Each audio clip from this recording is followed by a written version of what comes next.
All right, and there's probably something on this shelf. You curiously gaze at the strange jars of ingredients, the animals and human bones, and other odd implements which line the rows of shelves.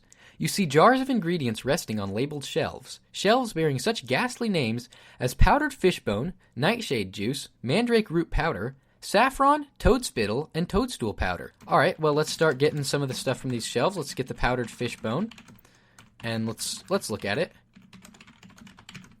Within the glass jar, you see your white fishbone powder. It emits a faint fishy smell. Let's get the mandrake root powder. You remove the jar labeled mandrake root powder from the laboratory shelf and carry it with you. Okay, let's also get the saffron. You remove the jar labeled saffron from the laboratory shelf and carry it with you. Okay, let's look at the mandrake root powder also. Powder. The glass jar of mandrake root powder has an earthy, bitter smell to it. And let's look at the saffron.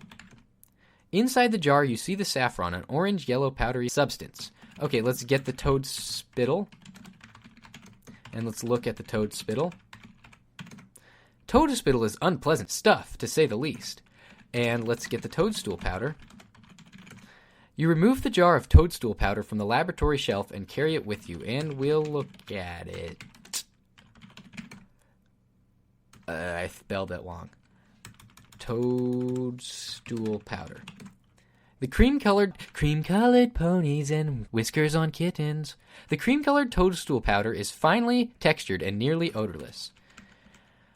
All right, there's a book here. Look, book. Covered with gold trimmings, the old book's leather cover is cracked and worn. Its page is yellowed and brittle. The title, however, is clear, The Sorcery of Old. You can't see the cover because the book's open, but weird. You eagerly thumb through page after page of what you assume to be magic formulas. The ink of the old handwriting is faint and barely readable. Most of the formulas are indecipherable, but a few are in a language you know. You treat the old book with great care. As you can tell, it contains recipes for some very old and powerful magic spells. Your hands shake as you realize this book could be the key to your escape from the evil Manannan. All right, well, thank you, but no thank you. Let's open the book to page 4.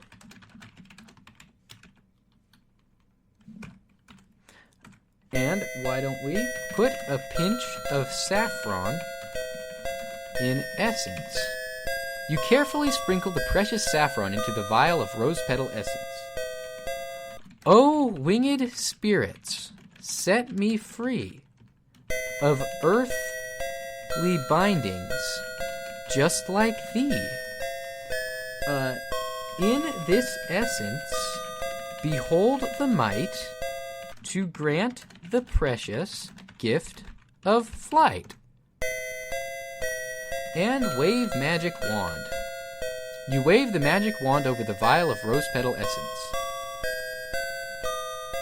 Successfully completing the spell, you again look at the wizard's laboratory. Let's look at the essence now. It looks the same, but it's magic now. All right. Let's look at the map, although I doubt it will be helpful. Yeah, it's not helpful. So, let's go up here. And we have got to get out of this place so we can get some vital components for the assassination of the wizard. Assassination? Would you call it assassination? I'm not sure. There's no need to put the magic wand back because we're going to need it again. You open the front door of the house and go outside. Alright, first thing we see, open gate. Get chicken. We'll need to get one. Hey, bro. Gotcha, you've managed to catch a chicken, but what are you going to do with it? Well, let's get feather. Yep, pluck a small feather and let him go. I call that the pluck and go philosophy. Open gate. Okay, good, it closes behind you. Alright, let's go down the mountain now. This is kind of a difficult thing to do.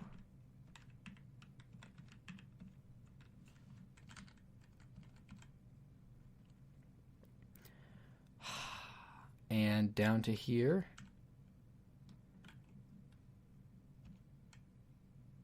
And across. That's the scary part, is when you're behind the rock. Wait, guys, I just realized something. I forgot to do something.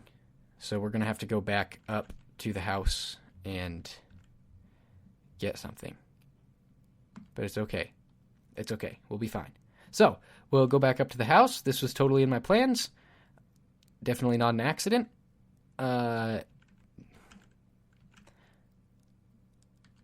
This should only waste a couple minutes. We should be fine. Open door. And go up the stairs. And go up the stairs.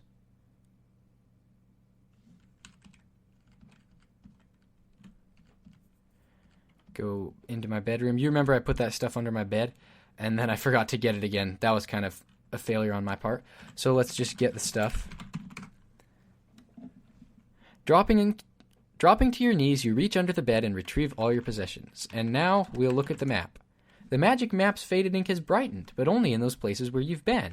Great, so now we'll just teleport to here, and we're good. It's all good, man. It's all good. It's all good. So, we didn't really lose that much time. We lost about 2 minutes, but that's okay. So, well, this is a cool place. So, let's look around. Look around. You have entered a quaint seaside town. Smoke curls lazily from the houses and shops overlooking the ocean. A pier stretches out into the bay. Near the pier, you notice a store and a tavern. We'll walk up to the tavern. Open door. Not close enough. Alright. Let's dip the fly wings in essence.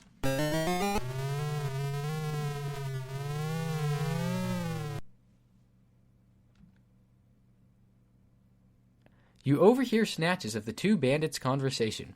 "Ye squirm just like a pig, and that rope you rigged inside of that big oak tree works great. Now nobody'll e'er find our hideout. Why, I'll bet even that wizard." "Aha! They rigged a rope inside a tree. That is amazingly genius." Okay, I should probably stop talking like that. Right. Anyway, fly across here to here. Let's fly up to the base of this tree. In your insect form, you fit easily through the hole in the tree. You have flown through the hole at the base of the tree and are now inside the hollow trunk. You see a rope leading up into a small hole above you. This area is cramped and confining, even for a fly. Alright, let's, fly, begone. Myself, return. The impulse to buzz around has vanished. You feel yourself growing bigger, so you head for what you hope is a safe place to land.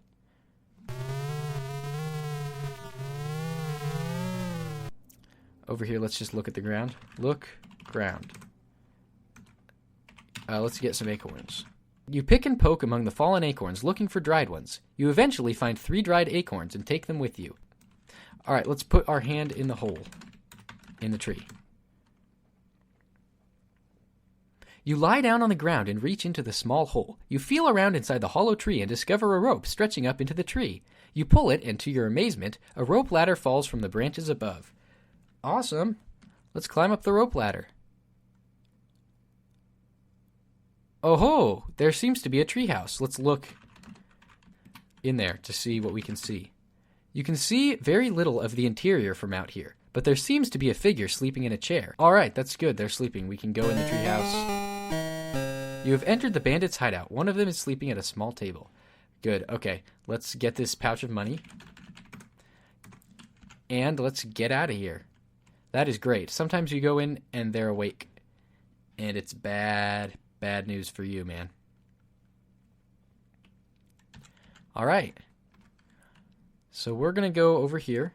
And I'm just going to type something in.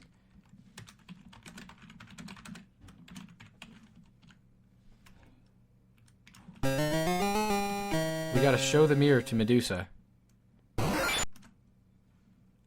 Averting your eyes, you aim the wizard's hand mirror at Medusa's face.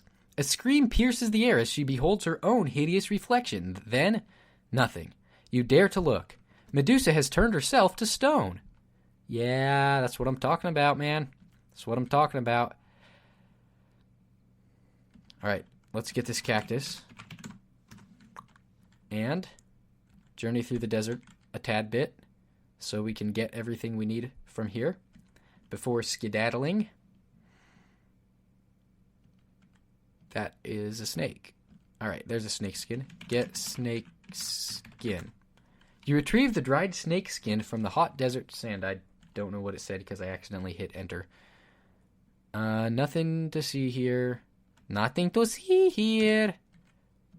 Alright. We'll go back this way. Back in black. Or something. And right here is a little house. Let's knock on the door. See what happens. Knock door. You rap lightly on the door of the charming house. No reply. You knock again, louder. Again, there is no response. Perhaps no one is home. Well, that would be nice. Let's open the door. No one is home, but there's nothing on the table either. So that's not good. So let's leave and come back. And let's knock on the door. A bear? Scram! Growls Papa Bear. We're not interested. Alright. Papa Bear is not interested. Well, that's nice, but I kind of need something from you, Papa. So let's just go over here and... Oh, look! Some mud. Let's get mud. With the wooden spoon, you kneel and scoop a spoonful of wet mud from the stream's bank. You carry it with you. Alright. Well, let's go back up here again. And let's knock on the door again. Aw, man, Papa Bear's still home. I hate that Papa Bear. He's just a pain in the neck, man. He just won't cooperate. All I'm asking is for you to not be home, man. And you just keep showing up. Oh, there's Mama Bear. That's... doesn't make me happy. Oh, look. What is this? Look, tree. One of the trees has a light green colored plant growing on it. On closer inspection, you see that it's mistletoe. Get the mistletoe. I'm not close enough. You search among the hanging mistletoe until you find a sprig that has dried. You break it off and carry it with you. Okay, I see no one again. We'll just have to knock on the door again. Open door. Oh, good. And we've got porridge. Get porridge. This bowl of porridge is just right, so you take it with you. Yes.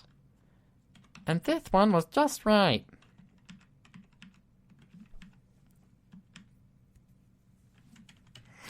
And over here, we'll open the drawer. Open drawer. Let's get the thimble. And close the drawer. And let's look at the map. And let's just teleport back out of the house so that we don't have to walk out of the house. It might seem lazy, but hey, any save time is good. We only have 11 minutes left before we have to be ready. Get dew. Holding the silver thimble beneath a dew-filled flower, you gently tip the flower so its dew runs into the thimble. You move from flower to flower, repeating the process until your thimble is brimming with dew. Okay. We'll go this way now. And down we will go. Yes, this place is cool, but not useful to us at the moment. We gotta go across. And... oh, nice. You can walk down onto the beach. But that's not what I want to do. I want to step out into the water. Way out here. And I want to get water. It's brackish, though. We have to get, like, right here. Okay, wait, maybe in the white. Yeah, okay, fill the cup with ocean water. Alright, and now we should look at the map and just teleport back to here. Whoops. There we go. Don't want to be wasting any time here. Open door. I'm not even close to being close enough, man. Alright. Look shelf. The shelves are filled with all sorts of useful items. There are a few items of particular interest to you. Leather pouches, salt, fish oil, and lard. Get... Good day to you, young man, greets the storekeeper. What can I do for you? Right. Get, buy pouch. You have purchased the finest pouch in the land, the friendly storekeeper informs you. That will be 1 gold coin. What else can I get for you? Asks the amiable storekeeper. Let's, buy lard. Buy and lard. You have purchased the finest lard in the land, the friendly storekeeper informs you. That will be 1 gold coin. This guy only has 1 story. Let's also buy some fish oil. Wait, or did we already? No, we didn't. Buy fish oil. And lastly, we need to buy the salt. Buy salt. And let's look at the shelves one last time. Bookshelf. Yeah, we got it all. All right, now let's get up to this dog. Let's rub the dog. As you pet him, Kenny licks your hand and thumps his tail in appreciation. A small wad of dog fur collects in your hand, and you tuck it into your pocket for later use. Okay, I'm pretty sure... I've got some dusting to do, the shopkeeper says, turning around. Just let me know when you need something. I'm pretty sure that's pretty much everything we need. So let's look at the map and teleport back to here. And now we're at the base of the mountain again.